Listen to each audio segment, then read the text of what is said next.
Idiniin naman ni Pangulong Bongbong Marcos na wala siya sa pwesto ng pagulungin ng reklamo kay dating Pangulong Rodrigo Duterte sa International Criminal Court.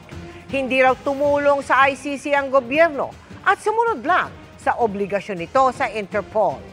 Nakatutok si Ivan Mayrina. Pagkailang minuto matapos lumipad ang eroplano ni dating Pangulong Rodrigo Duterte kagabi, saka humarap si Pangulong Bongbong Marcos para sa formal na anunsyo. Alas 11:03 ng gabi anya nang ilipad si Duterte.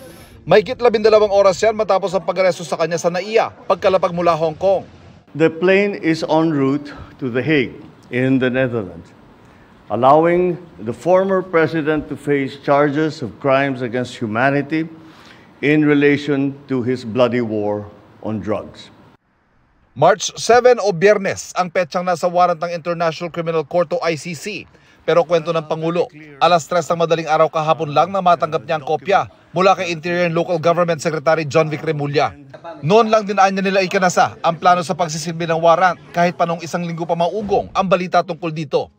Git ni Marcos na ayon sa proseso at iginalang ang karapatan ng dating Pangulo sa pag-aresto. We followed every single necessary procedure. We had a very good basis on which to serve that warrant and to read him his rights. I'm confident that if in further examination, you will find that it is proper and correct.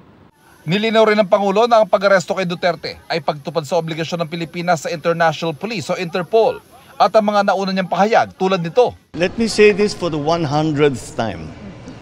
I do not recognize the jurisdiction of ICC in the Philippines. I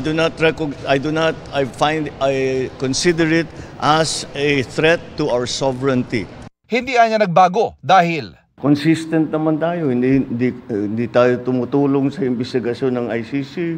The arrest that we did today was in compliance with our commitments to Interpol.